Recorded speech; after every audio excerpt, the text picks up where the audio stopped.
하나님께서 우리에게 오늘 주신 말씀을 함께 봉독하겠습니다. 여호수아서 1장 1절부터 9절까지의 말씀입니다. 여호수아 1장 1절부터 9절까지의 말씀입니다.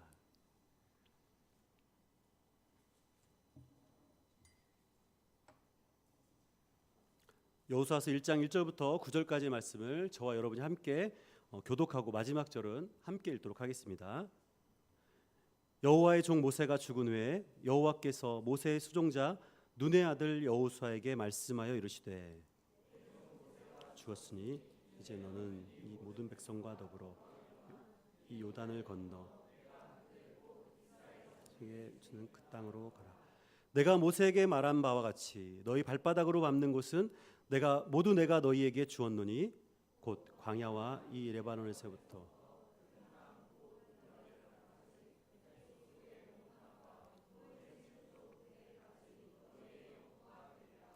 내 평생에 너를 능히 대적할 자가 없으리니 내가 모세와 함께 있던 것 같이 너와 함께 있을 것이니라. 내가 너를 떠나지 아니하고 버리지 아니하리니 강하고 담대하라. 너는 내가 그들의 조상에게 맹세하여 그들에게 주리라 한 땅을 이 백성에게 차지하게 하리라. 오직 강하고 극히 담대하여 나의 종 모세가 내게 명령한 그 율법을 다 지켜 행하고 우로나 좌로나 치우치지 말라. 그리하면 어디로 가든지 형통하리니 이 율법책을 내 입에서 떠나지 말게 하여 주야로 그것을 묵상하여 그 안에 기록된 대로 다 지켜 행하라. 그리하면 내 길이 평탄하게 될 것이며 내가 함께 읽습니다. 내가 내게 명령한 것이 아니냐. 강하고 담대하라. 두려워하지 말며 놀라지 말라. 내가 어디로 가든지 내 하나님 여호와가 너와 함께 하시느니라 하시니라. 아멘. 하나님께서 오늘 이 은혜의 시간에 이 말씀을 전하는 저와 여러분 모두가 그 은혜를 받고 또 풍성한 은혜를 누리는 그런 시간이 되기를 간절히 축복합니다. 제가 이 자리에서 2부 설교를 하는 건 처음인 것 같아요.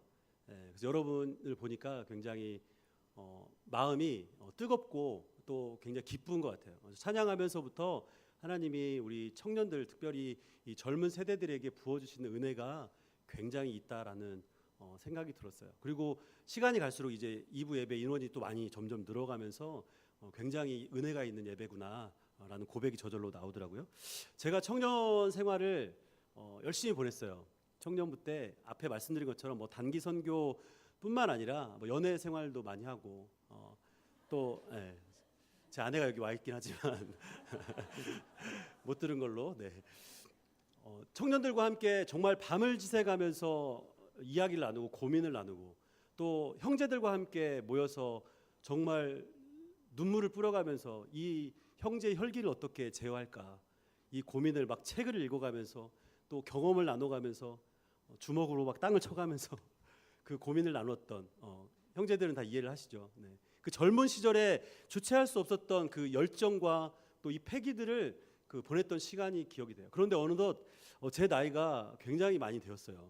제 나이를 아시는 분도 계시겠지만 불혹의 나이를 지나서 이제 곧 50을 바라보는 나이가 되었다는 것이 굉장히 놀랍고 저는 나이 들어가는 것이 나쁘지 않지만 돌아보면 굉장히 놀랍더라고요. 20대가 엊그제 같은데 벌써 40대 중반을 제가 살아가고 있거든요.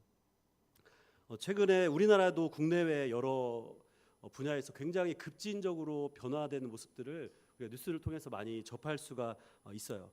이 상황을 보면서 그 한자 성어가 생각이 났어요. 상전벽해. 무슨 뜻인지 아시죠? 상전벽해. 뽕나무밭이 변해서 푸른 바다가 되었다라는 뜻이죠. 이 유래는 그 신선전이라는 책에 보면 그 선녀가 자기가 모시는 신선이 있었는데 이 신선 앞에서 이렇게 이야기를 해요. 제가 신선님을 모신 지도 어느덧 이 뽕나무밭이 3번이나 바다로 변하게 되는 시간이 흘렀군요. 이렇게 이야기를 하는 데서 유래가 되었다고 그래요. 그 무슨 뜻이냐면 우리가 알고 있는 이 바다가 시간이 많이 지나가서 밭이 돼버린 거예요. 그리고 다시 바다가 되고 다시 밭이 되고 이게 여러 번 반복이 되었다는 뜻이죠. 무슨 말이냐면 그만큼 시간이 급진적으로 변하고 눈 감았다 눈을 뜨면 바로 시간이 지나가 버리는 그런 이야기를 바로 상전벽해다 이렇게 이야기하고 있다는 거예요. 국내에서는 불과 1년 전에 우리가 국정농단 사건 때문에 대통령을 촛불 집회를 통해서 탄핵을 하고 그 대통령이 재판을 받죠. 그리고 새로운 대통령이 뽑혔고 또한 우리나라 남과 북이 나눠져서 70년이라는 시간을 보내왔어요. 총칼을 맞대고 언제 다시 일어날지 모르는 전쟁 위협 속에서 벌벌 떨면서 살았죠. 그런데 너무나도 갑작스럽게 최근에 들어서 이 화해 무드가 조성이 되었어요. 남과 북 정상이 만나서 여러분 TV 다 보셨겠지만 대통령과 북한의 김정은 위원장이 만나서 악수를 하고 포옹을 하고 만찬을 나누고 우리가 상상할 수 없었던 일들을 이루어가고 있다는 것이죠. 전쟁의 종식과 평화적인 관계를 선언하면서 평화적인 무드가 일어나고 있다는 거예요. 이제 더 나가서 미국과 북한이 그렇게 앙숙관계로 서로 죽이겠다, 없애겠다 이렇게 막 공공연하게 표현했던 이 앙숙관계가 두 정상이 최근에 싱가포르에서 만났잖아요. 그래서 악수를 하고 화해를 했어요. 핵을 다 없애겠다.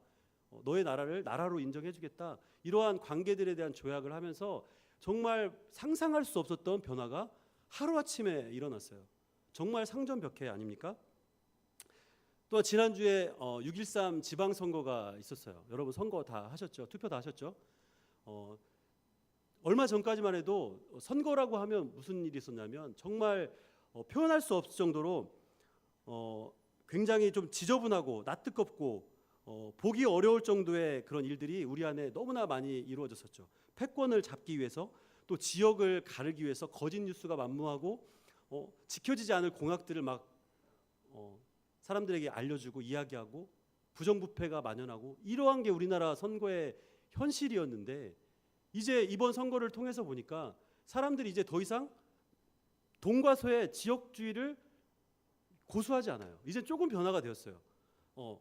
경상도가 전라도를 믿지 않고 전라도가 경상도를 믿지 않는 것처럼 보여왔던 그런 색깔론을 이제 펼치지 않고 능력을 보고 사람을 뽑겠다. 우리를 진짜로 위하는 사람을 뽑겠다라고 이제 변화가 시작이 되었다는 것이죠. 여러분 이렇게 급변하는 국내 상황을 보면서 어떠한 생각이 드셨어요? 또 어떠한 마음을 가지고 이 상황들을 혹시 보고 계십니까? 어떤 분들은 깊은 관심을 가지고 또 거시적인 관점에서 일들이 어떠한 영향들을 미칠 것인가를 생각하면서 또 나의 역할은 여기서 무엇일까를 생각하는 분도 계실 거예요. 그런데 어떤 분은 전혀 이게 상관없고 그냥 반복되어지는 일상, 먹고 살기 바쁘고 또 공부해야 되고 연애해야 되고 취업해야 되고 이러한 일들 때문에 어려워서 전혀 관심을 갖지 않는 분도 있을 거라고 생각을 해요. 우리는 역사의 한복판을 지금 살아가고 있어요. 우리가 살아간 역사가 이제 후대가 기록했을 때, 후대가 바라봤을 때 우리 역사를 보고 그때 역사다라고 이렇게 얘기할 그 자리를 지금 우리가 걸어가고 있는 거거든요. 그렇다면 우리가 이런 큰 변화를 경험하고 있을 때 관심을 꺼버리고 남의 일처럼 생각하면 안 되고 이제 정치적인 것, 경제적인 것, 또 국제사회적인 이런 모든 정세들을 이제 좀 더 관심을 가지고 나의 것으로 소화를 시키려고 노력을 해야 돼요. 그 이유, 중요한 이유가 있습니다. 그것은 무엇이냐면 이 모든 역사 속에 나를 향한 하나님의 계획이 분명히 존재한다는 것이기 때문에 그래요. 우리는 마치 정말 작은 한 사람처럼 세상에 70억 가까운 인구가 있는데 그 중에 나 한 명이 어떠한 의미가 있을까 이렇게라고 생각하고 관심이 없을 수 있어요. 그러나 하나님은 그 작은 한 사람을 통해서 세상을 반드시 변화시키시는 분이거든요. 그게 저와 여러분이 될 수 있습니다. 세상에 돌아가는 이러한 역사 속에서 여러분들이 큰 관심을 갖기를 바라요. 오늘 우리가 함께 읽었던 이 여호수아서가 바로 이러한 대변화, 정말 스펙타클한 역사의 현장을 시작하는 바로 그 서막이라고 얘기할 수 있습니다. 우리가 성경을 분류할 때 여호수아서부터 에스더서까지를 역사서다 이렇게 이야기를 해요. 역사는 일정한 패턴을 가지고 반복을 하게 되는데요. 이 역사를 돌아보면 수많은 제국들이 또 생겼다가 또 문명들이 생겼다가 강성해지고 또 멸망당하고 하는 일들이 계속 반복이 되어 왔어요. 수천 년 동안 반복이 되어 왔죠. 특별히 우리 성경 이제 여호수아 다음에 나오는 성경이 사사기잖아요. 사사기에 보면 그 패턴을 정확하게 우리가 알 수가 있어요. 사사기에 보면 사사들이 백성들이 왕이 없기 때문에 이제 하나님이 사사라는 사람을 통해서 그들을 지도하셨거든요. 그런데 그들이 사사를 통해서 지도를 받을 때는 생활을 잘했어요. 하나님 은혜를 받고. 그러나 이제 일정 시간이 지나가면, 평안한 시간이 지나가면 사람이 죄를 짓기 시작해요. 그러면 하나님이 그 죄 가운데 뭘 주냐면 심판을 해요. 심판에 어떤 것이 따르죠? 고통이 따르거든요. 그러면 고통 때문에 하나님 앞에 울부짖어요. 살려주세요. 다시는 그러지 않겠습니다. 그럼 하나님이 그들을 불쌍하게 여겨서 또 새로운 사사를 보내주고 그들을 구원해줘요. 그래서 평안의 기간을 또 보내죠. 그리고 일정 시간이 지나면 또 죄를 저지르고, 이 패턴이 계속 반복돼요. 그것이 사사기의 내용이에요. 우리 인생도 마찬가지로 이렇게 수레바퀴가 도는 것처럼 역사가 반복이 되어지는 거예요. 그래서 이것을 수레바퀴 역사다라고 우리가 얘기할 수 있다는 것이죠. 해 아래 새 것이 없이 오늘도 여전히 역사에 반복되는 하나의 장면 속에 우리가 살아가는 것일 수도 있어요. 그러나 역사는 단순한 이 반복에 머물지 않고 세상이 창조된 순간부터 이 종말의 시간까지 하나님의 능하신 손 안에서, 주권 안에서 영향을 받으며 진행되고 있다는 것이죠. 여러분도 다 아시겠지만 창조와 종말 사이에 하나님이 수많은 간섭을 하시면서 역사를 만들고 계시잖아요. 특별히 가장 큰 하나님의 그 간섭이 뭐냐면 당신의 아들 예수 그리스도를 사람들의 죄를 사하기 위해서 이 땅 가운데 인간의 모습으로 보내신 것, 그것이 바로 가장 큰 하나님의 역사의 개입이에요. 만약에 그 하나님의 역사의 개입이 없었다면 우리는 여전히 그냥 모두 다 죽을 수밖에 없는, 하나님의 그 심판의 입김 하나로 다 사라져버릴 수밖에 없는 그런 사람들이었을 것입니다. 우리 기독교의 역사관이 바로 이거예요. 하나님이 역사를 통해서 하나님의 주권 아래 모든 것을 놓고 인도하고 진행해 가신다. 우리가 다 이해할 수 없고 다 머리로 받아들일 수 없는 상황들이 진행된다 할지라도 그것이 하나님의 역사 가운데 있다는 것을 인정하는 거예요. 그것이 바로 하나님의 역사라는 것입니다. 우리가 최근에 계속해서 묵상하고 있는 이 매일 성경의 본문이 신명기서잖아요. 신명기서는 어떤 성경이냐면 이제 모세가 하나님의 명령을 받고 출애굽을 합니다. 백성들을 데리고. 그리고 40년의 세월을 광야에서 보내요. 그리고 나서 이제 마지막에 하나님이 가나안 땅을 정복하기 바로 전에 모세에게 그 백성들을 향해서 마지막 다시 한번 하나님이 약속하셨던 약속들을 말씀하시도록 한 것이 바로 신명기예요. 그 신명기서에는 모세 3편의 설교가 들어가 있습니다. 모세는 이제 이 신명기 설교를 다 마친 후에 그 자리에서 죽게 돼요. 그리고 장사가 되게 되는 것이죠. 모세의 죽음에 대한 내용이 신명기 마지막 34장에 이렇게 기록이 되어 있어요. 그리고 모세가 죽기 전에 자기의 다음 리더 여호수아를 안수하는 장면이 있습니다. 그 말씀이 신명기 34장 9절에 나와 있는데요. 우리 자막을 보고 신명기 34장 9절 말씀을 함께 읽어보도록 할게요. 자막이 안 되나요? 네. 그 신명기 34장 9절을 성경 있는 분 한번 찾아보도록 하겠습니다. 신명기 34장 9절. 오늘 이것도 여호수아 바로 앞에 있습니다. 함께 읽겠습니다. 시작. 모세가 눈의 아들 여호수아에게 안수하였으므로 그에게 지혜의 영이 충만하니 이스라엘 자손이 여호와 모세에게 명령하신 대로 여호수아의 말을 순종하셨더라. 네. 모세가 이제 다음 사람, 자기 다음 사람 여호수아에게 안수하여서 그의 능력을 그대로 그에게 전해요. 그리고 모든 백성들이 이제 여호수아를 따르게 되는 장면이 신명기 마지막에 나온다는 것이죠. 이전에 하나님께서 이스라엘을 대표하는 한 사람을 세우셨어요. 그 사람의 이름은 아브라함입니다. 아브라함을 부르셔서 창세기 12장에 그에게 약속의 말씀을 주세요.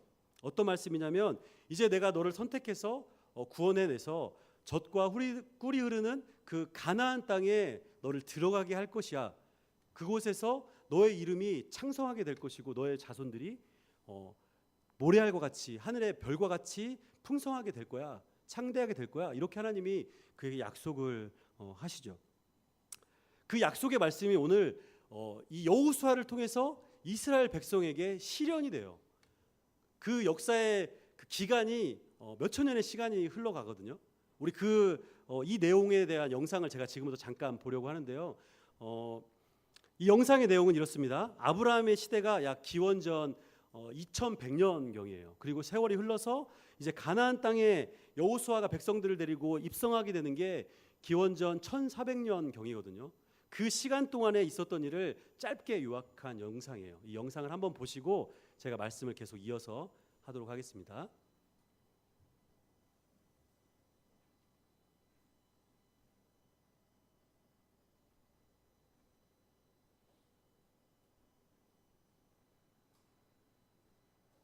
Story starts with this guy named Abraham, who lived in Ur.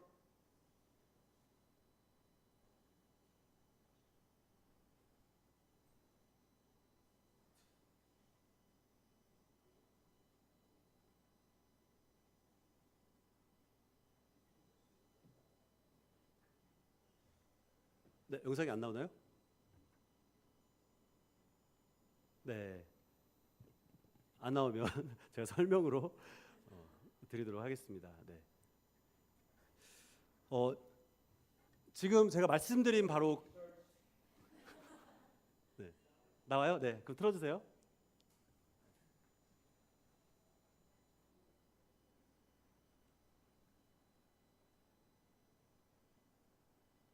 Story starts with this guy named Abraham, who lived in Ur of the Chaldees in Mesopotamia. God called Abraham to go out of the Ur of the Chaldees to this promised land, which God was going to give to him and to his descendants after him. And then his son Isaac was born, and then Isaac had Jacob and Esau, and Jacob had a son, and his name was Joseph. Joseph's brothers sold him into slavery into Egypt. Joseph then goes into Egypt, not by his will, by God's. He gets into Egypt, he becomes a leader of Egypt, and gradually, because of a famine, all of the rest of his family come to Egypt. And they land in Egypt, and there's about 70 of them. And then the Israelites are forced into slavery. And 400 years, those 70 grow into a massive nation. And then Moses is born. And then he leads the people out of Egypt to Mount Sinai, or in Deuteronomy, it's called Horeb. And in Mount Sinai, they receive the Ten Commandments. And then they're to travel to Kadesh Barnea by that road. It takes 11 days to go that far. But then there, God commands them to invade Canaan, the land that he's giving them. But they are disobedient, and they don't do it.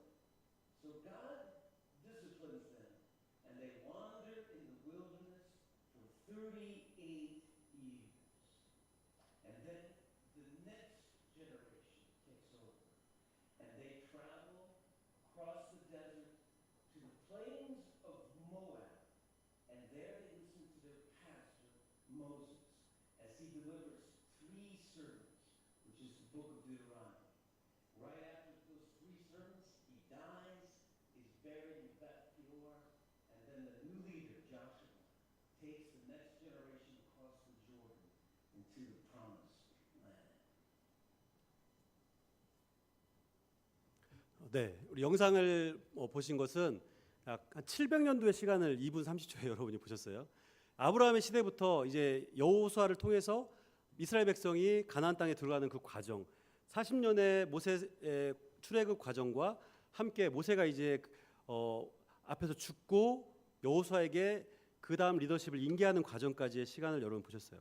제 이야기와 이 영상을 보시고 나서 이제 여호수아 앞에까지의 그 배경에 대해서 이해가 좀 되시나요?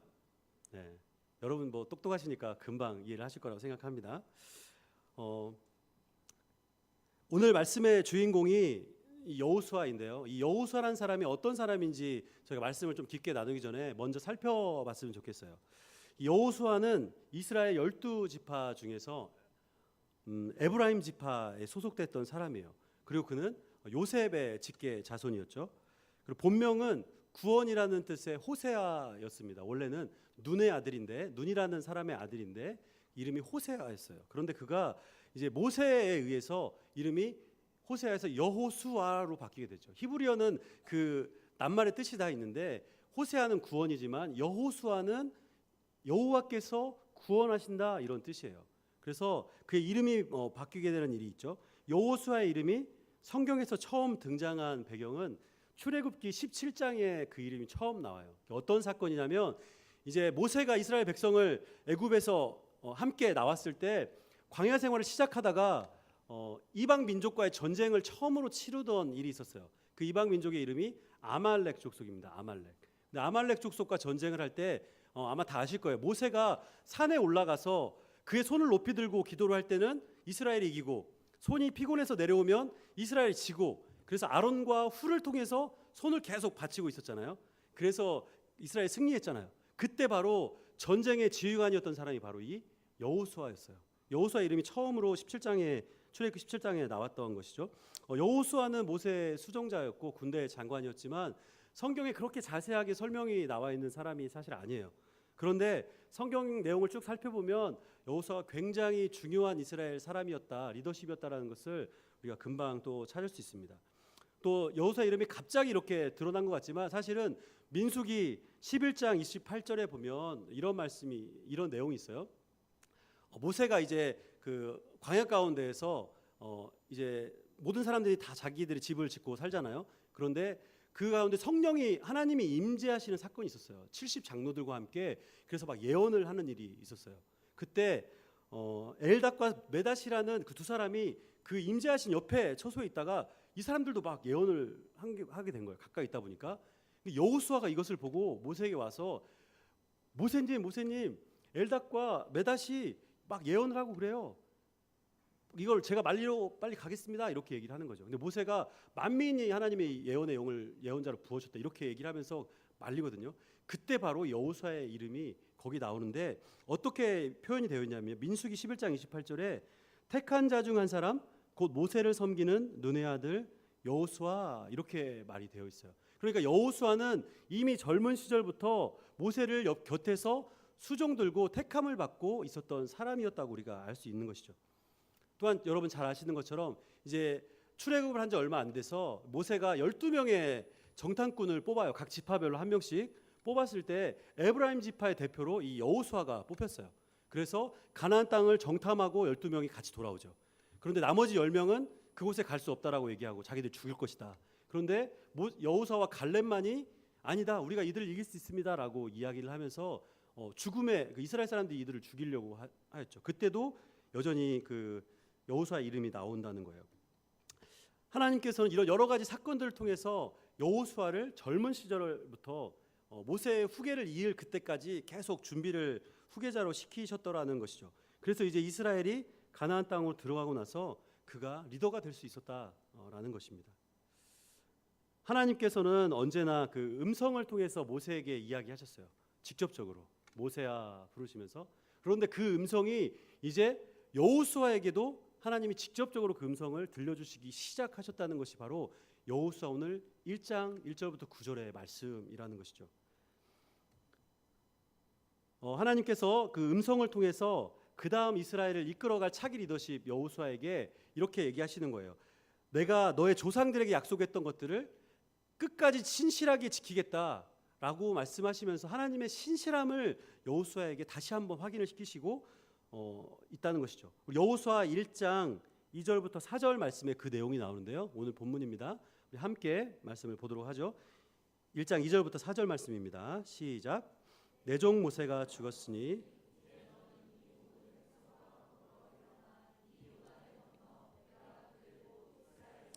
주는 그 땅으로 가라.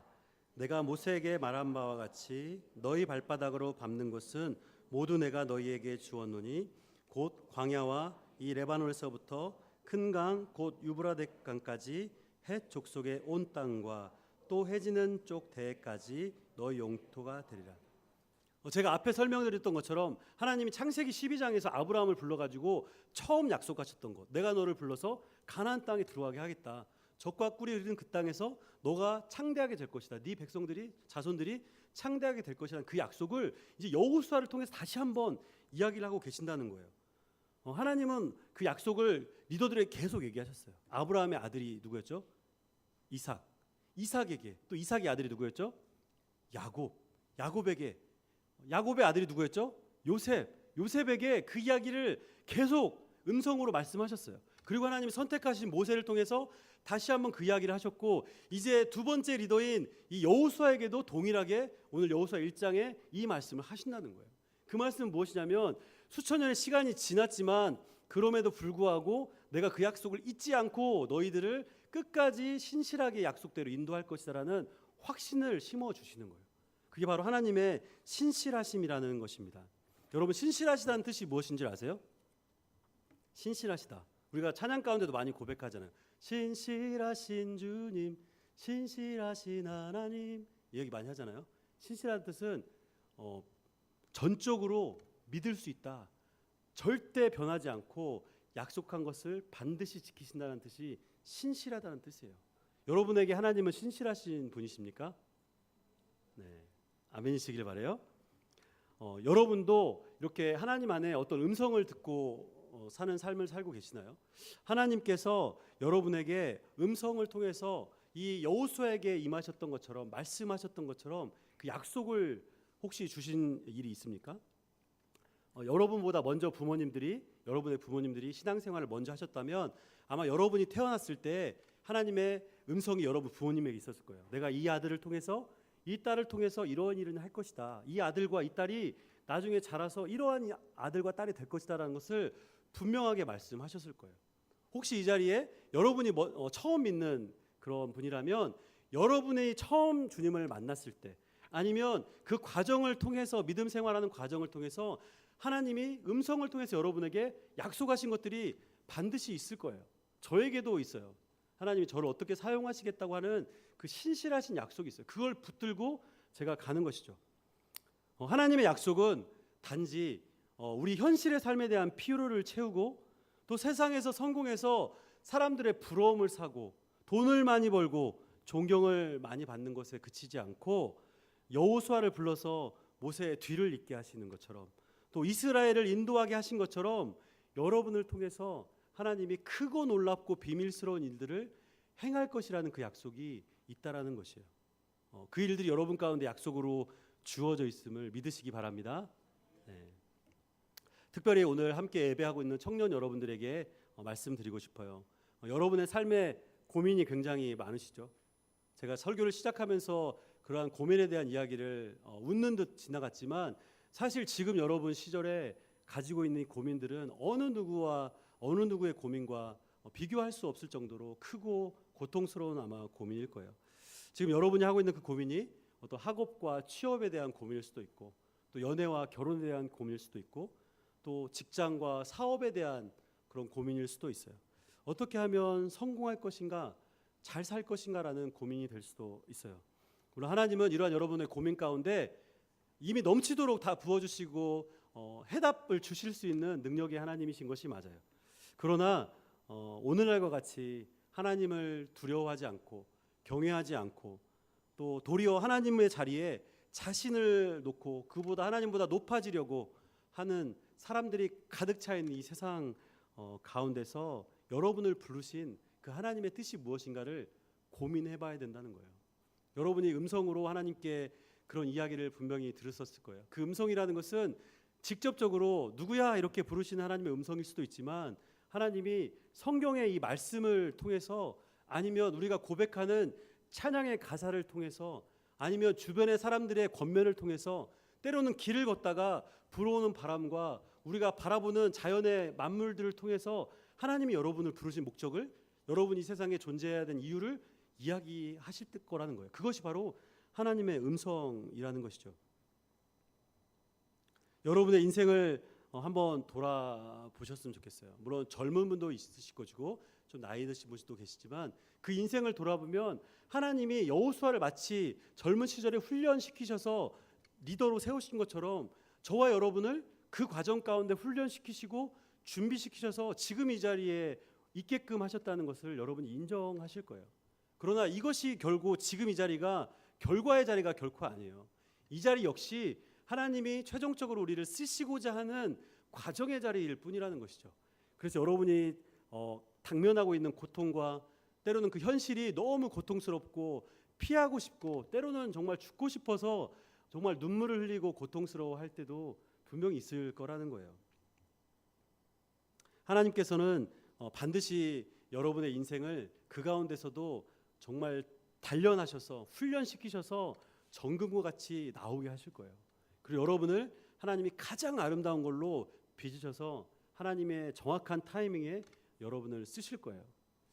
제가 최근에 이 정치에 별로 관심이 별로 없는데 최근에 일어나는 이 정치 현상들 때문에 제가 조금 관심을 갖게 됐어요. 그래서 정치인들이 어떻게 이렇게 당선이 되고 역사를 살아왔는지를 제가 조금 글을 통해서 보고 있는데 굉장히 놀라운 일들이 있더라고요. 그냥 오늘 앞에 제가 여호수아가 느닷없이 등장한 사람이 아니란 거 얘기한 것처럼 지금 세상을 리더하고 있는 사람들도 마찬가지였어요.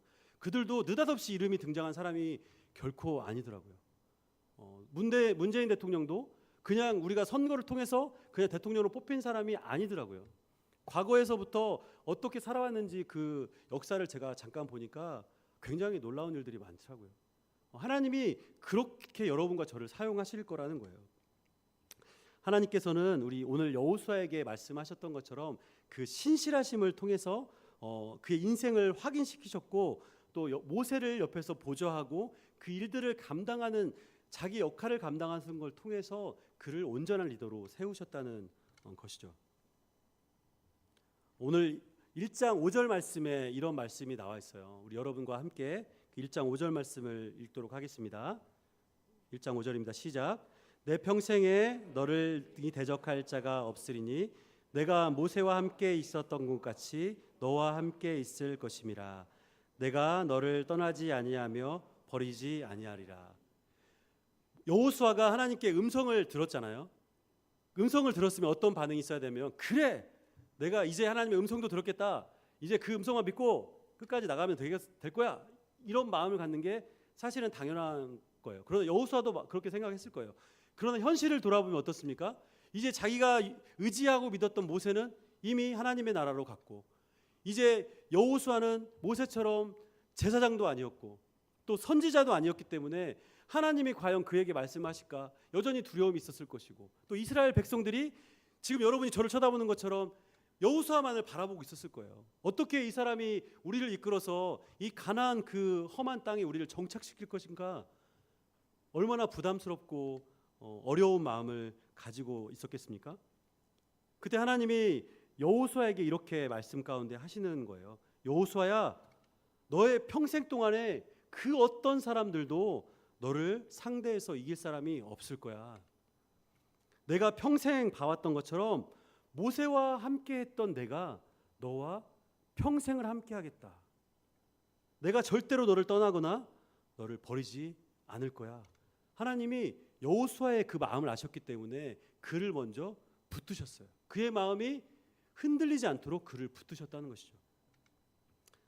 사랑하는 여러분, 여호수아에게 이 말씀이 얼마나 힘이 되고 위로가 되는 말씀이었겠습니까? 만약에 하나님의 음성이 아닌 수많은 사람들이 여호수아 앞에 와서 박수를 치고 여호수아를 높여주고 잘할 거라고 격려하고 위로했다고 한들 이 하나님의 음성에 비교할 수 있겠습니까? 여러분의 인생 가운데 누군가가 여러분에게 잘하고 있어, 좋아, 화이팅이야, 힘들어도 힘을 내 라고 말하는 것과 하나님이 여러분 앞에 나타나셔서 그 음성으로 여러분에게 누구야, 내가 너와 함께 하니까 걱정 마, 지금 힘들지, 고통 가운데 있지, 그러나 이것이 전부가 아니야, 내가 평생에 너와 함께 할 것이고 너의 인생을 이렇게 사용할 것이야 라고 하나님이 말씀하신다면 그것이 우리의 힘이 되지 않겠습니까? 하나님이 바로 여호수아에게 그렇게 직접적으로 음성을 들려주셨다는 것이에요. 우리가 두려움 없이 살아갈 수 있는 비결이 바로 이 하나님의 음성을 듣는 삶을 살아가는 것입니다. 제 아들이 6살 남자아이인데요. 재밌어요. 제가 집에 이제 아들과 있으면 아들이 화장실을 가고 싶잖아요. 그러면 혼자 가면 될 나이에요. 6살이면 충분히. 그런데 항상 이렇게 얘기해요. 아빠 같이 가. 엄마 같이 가. 이렇게 얘기해요. 그래서 같이 많이 가졌어요. 그래서 그 아이가 이제 볼일을 보고 날 때까지 기다려주죠. 때로는 볼일을 보고 있으면 계속 기다릴 수 없으니까 이렇게 좀 거실 와서 또 제 일을 보고 있어요. 그러면 아이가 이렇게 불러요. 아빠 어디 있어? 그럼 제가 얘기하죠. 아빠 여기 있어. 걱정하지 말고 편하게 싸. 아빠가 다 너 일 보고 나면 가서 이렇게 처리해줄게. 그러면 아들이 편안하게 일을 봐요. 다 쌌어. 그렇게 부르죠. 그 아들의 평안함이 어디 있겠어요? 아빠의 음성을 들었잖아요. 아빠가 멀리 가지 않고 그 옆에 있다는 것을 아들이 알기 때문에 그래요. 하나님이 우리와 함께 하시고 있다는 것이 바로 이런 거예요. 하나님이 어디 멀리 계셔서 우리가 아무리 부르짖어도 우리를 돌아보지 않는 그런 매몰찬 분이 아니라는 거예요. 우리가 하나님의 이름을 부르면 하나님이 그 즉시 그 얼굴을 우리에게 돌려보신다는 거예요. 그래 아들아? 그래 딸아? 내가 여기 있으니까 아무 걱정하지 마. 그러나 우리의 연약함과 하나님을 향한 신실한 믿음이 우리 가운데 부족하기 때문에 그 음성을 우리가 100% 듣지 못한다는 거예요. 사랑하는 성도 여러분, 하나님의 음성이 우리에게 들리지 않는 순간이 위기이고 그것이 바로 우리에게 두려움이라는 것을 여러분 깊이 깨닫기를 바랍니다. 우리의 삶이 분주하고 또 우리의 가치가 하나님이 아닌 세상을 향해 있다면 하나님의 음성이 우리 가운데 들려오지 않을 거예요. 하나님의 음성을 듣는 삶이 우리에게 형통한 삶이 되는 것을 여러분 다시 한번 마음 깊이 깨달으시기를 축복합니다. 하나님께서 여호수아에게 마음의 확신을 주셨잖아요. 그리고 두 번째로 무엇을 얘기하시냐면 그가 형통하게 될 길을 이제 한 번 더 얘기하세요. 그 말씀이 오늘 1장 6절부터 9절까지에 나옵니다. 우리 그 말씀 한 번 더 읽겠습니다. 1장 6절부터 9절의 말씀. 이 말씀을 특별히 읽을 때 여호수아에게 하나님이 하신 말씀이지만 하나님이 여러분 각자에게 주신 말씀이라고 생각하고 한번 여러분 읽어보세요. 우리 같이 한번 그 말씀 읽겠습니다. 시작. 강하고 담대하라. 너는 내가 그들의 조상에게 맹세하여 그들에게 주리라 한 땅을 이 백성에게 차지하게 하리라. 오직 강하고 극히 담대하여 나의 종 모세가 내게 명령한 그 율법을 다 지켜 행하고 우로나 좌로나 치우치지 말라. 그리하면 어디로 가든지 형통하리라. 이 율법책을 내 입에서 떠나지 말게 하며 주야로 그것을 묵상하여 그 안에 기록된 대로 다 지켜 행하라. 그리하면 내 길이 평탄하게 될 것이며 내가 형통하리라. 내가 내게 명령한 것이 아니냐? 강하고 담대하라. 두려워하지 말며 놀라지 말라. 내가 어디로 가든지 내 하나님 여호와가 너와 함께 하시느니라 하시니라. 아멘. 6절, 7절, 9절 말씀에 반복적으로 강하고 담대하라고 하나님이 말씀을 하고 계세요. 여호수아는 이제 이스라엘 백성들을 데리고 가나안 땅에 들어가서 그 정복 전쟁을 치러야 되는 입장에 있어요. 가나안 민족들은 굉장히 크고 강성한 민족이었어요. 그들과 목숨을 건 전쟁을 이제 치러야 될 상황을 맞닥뜨리고 있는 거죠. 여호수아는 전쟁에 능한 장수였어요. 그러나 그가 모든 전쟁에서 그의 목숨이 부지될 것이다라고 확신할 수는 없었어요. 그러나 하나님이 그에게 약속을 하셨고 또 여호수아가 그 전쟁 하나님의 말씀을 믿고 그 결론적으로 전쟁 가운데서 가나안 땅을 다 탈취할 수 있었던 그 이유가 무엇이냐면 이 말씀 때문에 그래요. 전쟁은 하나님께 속해 있다는 그 믿음 때문에 그렇습니다. 전쟁은 하나님께 속해 있다는 믿음의 예가 어디 나오냐면 사무엘상 17장에 보면 다윗이 이제 골리앗과 전쟁을 하게 될 때 골리앗이 이스라엘 백성을 조롱하면서 너네 하나님이 어디 있냐? 나와봐라. 한번 싸워보자 얘기를 하니까 다윗이 골리앗을 향해서 얘기를 해요. 너는 칼과 단창으로 내게 나아오지만 나는 만군의 여호와 곧 내가 모욕하는 이스라엘 군대 하나님의 이름으로 너에게 나갈 것이다. 이렇게 얘기를 하면서 마지막에 47절에 이렇게 얘기를 합니다. 혹시 자막이 준비가 되나요? 사무엘상 17장 47절. 네, 안 됐으면 제가 읽도록 할게요. 한번 들어보세요. 또 여호와의 구원하심이 칼과 창에 있지 아니함을 이 무리에게 알게 하리라. 전쟁은 여호와께 속한 것인즉 그가 너희를 우리 손에 넘기시리라. 다윗이 골리앗을 향해서 뭐라고 얘기하냐면 너는 칼과 단창으로 우리 앞에 나오지만 우리는 여호와 하나님 만군의 여호와 하나님 이름으로 나아간다. 모든 전쟁은 여호와께 속해 있다라고 얘기하면서 물맷돌을 돌려서 골리앗을 쓰러뜨리죠. 여러분 모든 전쟁은 하나님께 속해 있습니다. 우리의 삶도 마찬가지예요. 우리 삶의 인생 전쟁을 치르며 살아가고 있잖아요. 여러분 관계적으로 많이 어려움을 갖고 계시죠. 또 뭔가 돈을 벌기 위해서 수많은 공부를 하고 또 직장 가운데 시달리고 사업 가운데 육체적으로 정서적으로 피곤하고 어렵고 또 가정 안에서도 또 여러 관계 때문에 어렵고 그런 인생의 전쟁을 치르고 있지 않습니까? 마치 골리앗 세상 사람들은 골리앗이 외적인 것, 칼과 단창과 그의 큰 키와 힘을 이용해서 다윗을 이기려고 했지만 우리도 역시 그 길을 따라가면 안 된다는 거예요. 전쟁은 하나님께 속해 있다는 거예요. 하나님이 우리의 길을 계획하시고 하나님을 의지하고 여호와의 이름을 따르는 모든 사람들에게 하나님이 인생 전쟁 가운데 승리를 주신다는 거예요. 세상 사람들이 우리가 이렇게 교회에 모여서 예배드리고 있으면 뭐라고 생각할까요? 참 시간 많다. 진짜 할 일 없다. 이 시간에 모여서 자기들끼리 뭘 저렇게 하고 있나. 여러분, 세상 사람들이 보는 시각은 거기가 끝이에요. 그러나 우리는 이 자리에 있는 목적이 무엇입니까? 모든 전쟁이 하나님께 속해 있다는 것을 우리가 선포하는 거 아닙니까? 하나님의 영광과 권위를 우리가 인정하는 거 아니에요? 오늘 찬양 가운데 목사님이 선포 가운데도 그런 말씀이 있었잖아요. 우리가 이 자리에 있는 것이 우리 힘과 능력으로 있는 것이 아니에요. 하나님의 인도하심, 성령의 역사가 아니면 우리가 이 자리에 있을 수가 없어요. 그리고 우리가 예배드리는 가장 큰 목적은 뭐냐? 우리의 그 모든 주권을 하나님께 올려드리는 것이거든요. 여러분, 우리가 형통하게 살아갈 수 있는 그 길은 무엇이냐? 오늘 이 6절, 7절, 8절 가운데 말씀하신 것처럼 그 하나님의 말씀을 우리가 주야로 묵상하면서 그 말씀 가운데 살아가는 거예요. 다시 말하자면 예배의 삶을 살아가는 것이 우리가 인생 가운데 형통하게 살아가는 길이에요. 여러분, 이 자리 예배드리러 나와 있잖아요. 이 자리뿐만 아니라 이런 공적인 예배뿐만 아니라 우리의 인생의 삶의 자리에서도 예배가 살아나야 돼요. 혹시 여러분의 삶의 자리 가운데 예배가 깨져 있습니까? 여러분의 삶의 자리 가운데 찬양이 살아있지 않습니까? 여러분의 삶의 자리 가운데 하나님의 말씀을 선포하는 일이 있습니까? 단지 밥을 먹으면서 손을 모으는 것도 부끄러워서 사람들 앞에 기도하는 것조차 힘을 낼 수 없는 모습이 우리들의 모습이 혹시 아닙니까? 여러분, 하나님은 세상을 창조하시고 인도하시는 전능하신 분이세요. 세상의 주인은 없어요. 오직 하나님 한 분만이 그 주인이에요. 여러분은 그 하나님을 예배하고 있는 것입니다. 우리의 삶을 통해서 하나님을 예배하십시오. 여러분이 공부하는 이유, 직장 생활하는 이유, 가정을 꾸리고 살아가는 그 이유가 단순하게 외적으로 풍성하게 잘 살고 함이 아니에요. 그렇다면 이 자리에 있을 필요가 없고 밖에 나가서 이 시간도 공부하고 돈을 벌어야죠. 그런 하나님이 그럼에도 불구하고 이 자리에 우리를 부르신 것이 무엇이냐? 하나님이 예배받기 위해서 그러신 거예요. 하나님을 높여드림을 통해서 하나님이 우리에게 가지고 있는 모든 것들을 여러분의 인생 가운데 부어주신다는 거예요. 마태복음 6장 33절에 이렇게 되어 있죠. 너희는 먼저 그의 나라와 그의 의를 구하라. 그리하면 이 모든 것을 너희에게 더하시리라. 하나님의 신실하신 약속이라는 거예요. 오늘 여호수아서를 통해서 우리가 어떻게 하면 형통한 삶을 살 것인가를 살펴봤어요.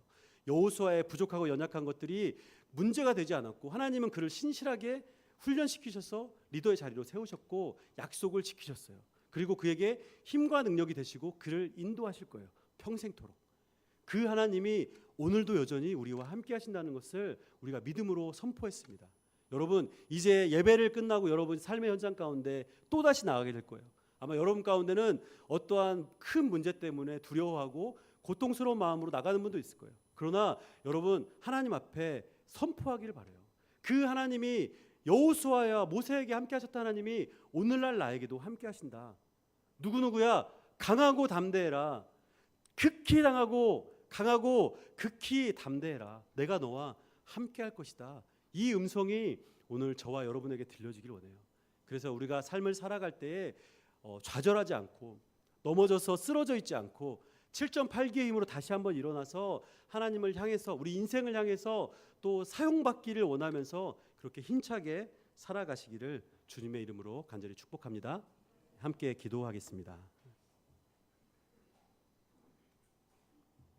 우리 시간 말씀을 따라서 한 가지만 같이 기도하기 원합니다. 이 시간 기도할 때 여러분 가슴에 두 손을 대고 함께 기도하겠습니다. 제가 여러분을 축복하기 원합니다. 하나님 아버지, 말씀을 따라서 주 앞에 우리 귀한 주님의 자녀들을 축복하며 또 선포하며 기도합니다.